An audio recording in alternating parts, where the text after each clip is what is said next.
Selamat pagi, saudara-saudara sekalian yang kami hargai. Patutlah kalau kita senantiasa bersyukur atas kesehatan jiwa raga yang selalu dianugerahkan Tuhan kepada kita. Dalam suasana batin yang bersyukur ini, marilah kita persiapkan diri kita untuk merenungkan sabda Tuhan. Kita hening sejenak.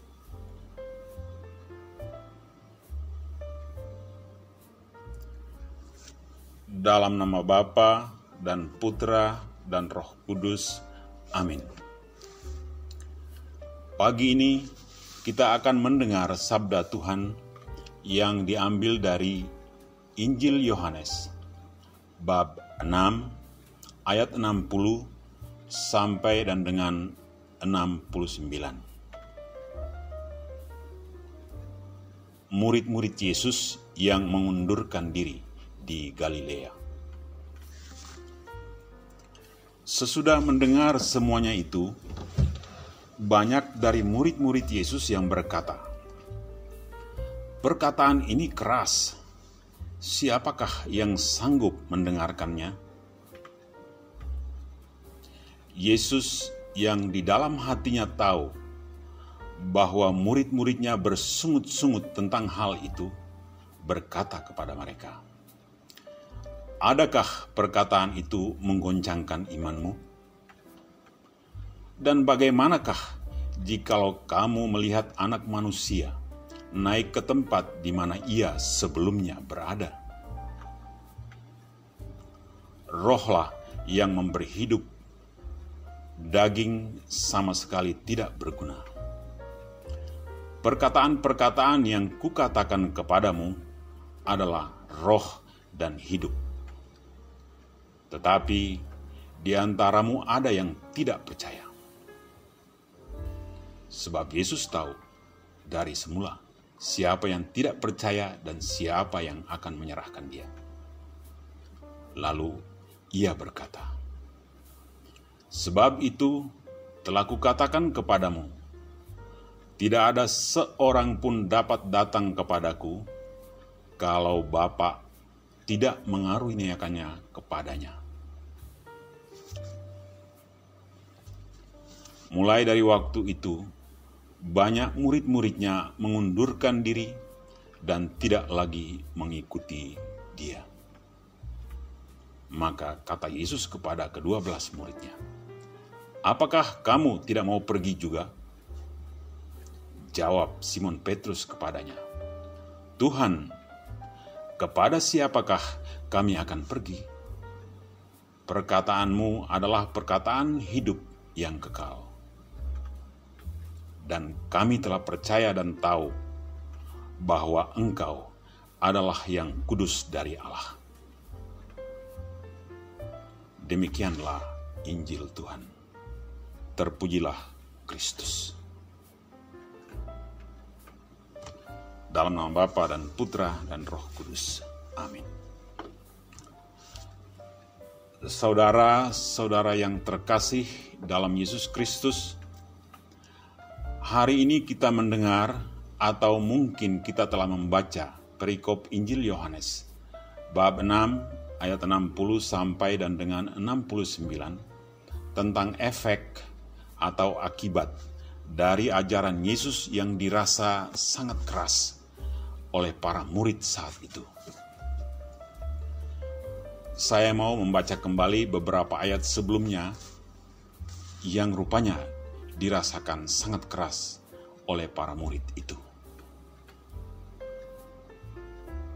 Maka kata Yesus kepada mereka, "Aku berkata kepadamu, sesungguhnya jikalau kamu tidak makan daging Anak Manusia dan minum darahnya, kamu tidak mempunyai hidup di dalam dirimu. Barang siapa makan dagingku dan minum darahku, ia mempunyai hidup yang kekal, dan aku akan membangkitkan dia pada akhir zaman. Sebab dagingku adalah benar-benar makanan, dan darahku adalah benar-benar minuman. Barang siapa makan dagingku dan minum darahku, ia tinggal di dalam aku, dan aku di dalam Dia. Teman-teman, saudara-saudaraku yang dikasihi Yesus, di manakah letak kerasnya perkataan-perkataan Yesus itu?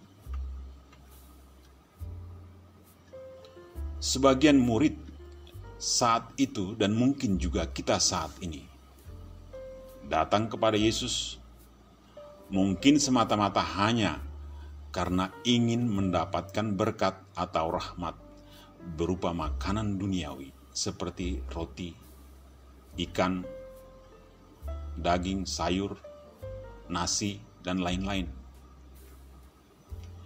Sehingga ketika mereka mendengar Yesus berkata bahwa dagingnya adalah benar-benar makanan dan darahnya adalah benar-benar minuman, mereka atau kita juga merasa aneh. Apalagi Yesus menambahkan, barang siapa makan dagingnya dan minum darahnya, barulah mereka bisa tinggal di dalam Yesus dan Yesus di dalam mereka, sehingga mereka boleh dibangkitkan Yesus pada akhir zaman. Syarat yang sangat aneh dan berat. Dan akibatnya ada murid yang meninggalkan Yesus. Mengapa hal ini bisa terjadi? Saudara-saudara sekalian, hal ini menyangkut kemampuan masing-masing kita, masing-masing orang, untuk bisa memahami ajaran-ajaran Yesus.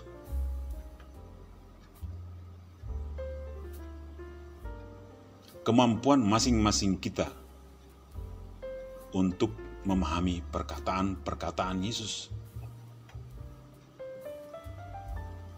Bagaimana supaya kita mampu memahami ajaran-ajaran Yesus? Yesus sendiri di ayat 65 berkata, "Sebab itu telah kukatakan kepadamu, tidak ada seorang pun dapat datang kepadaku kalau Bapa tidak mengaruniakannya kepadanya."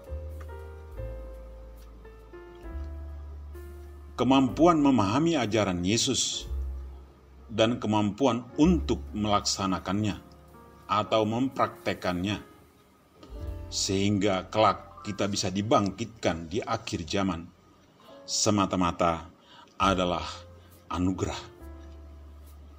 Anugerah dari siapa? Dari Bapa yang ada di surga. Mungkin kita bisa mengingat kembali ajaran gereja bahwa inisiatif untuk keselamatan manusia pertama-tama datang dari Allah Bapa sendiri.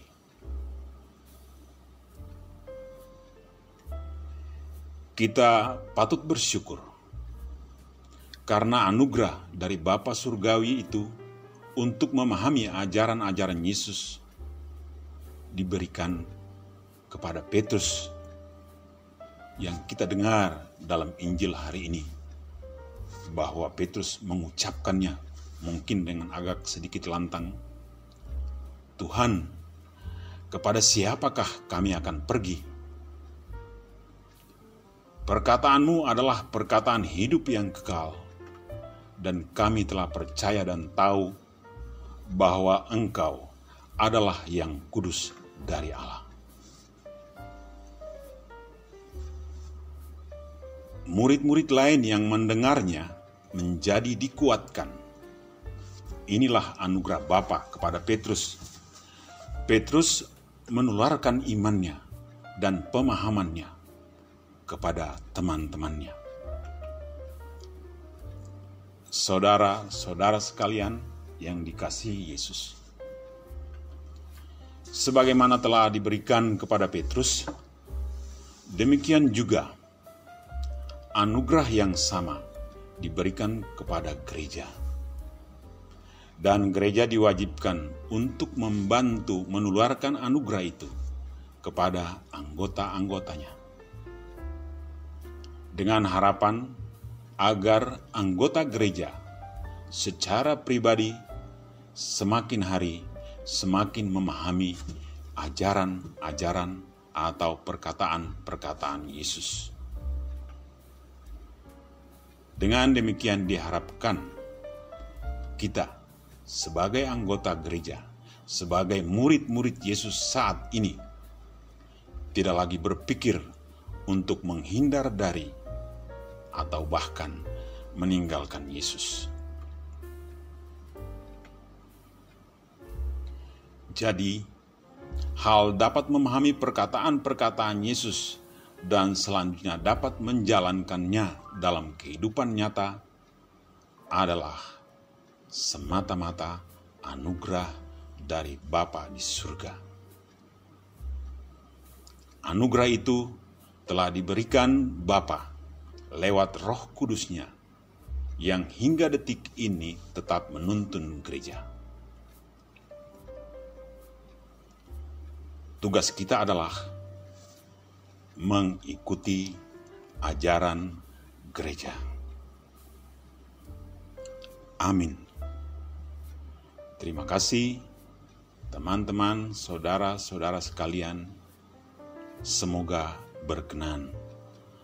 Tuhan memberkati kita semua. Dalam nama Bapa dan Putra dan Roh Kudus. Amin.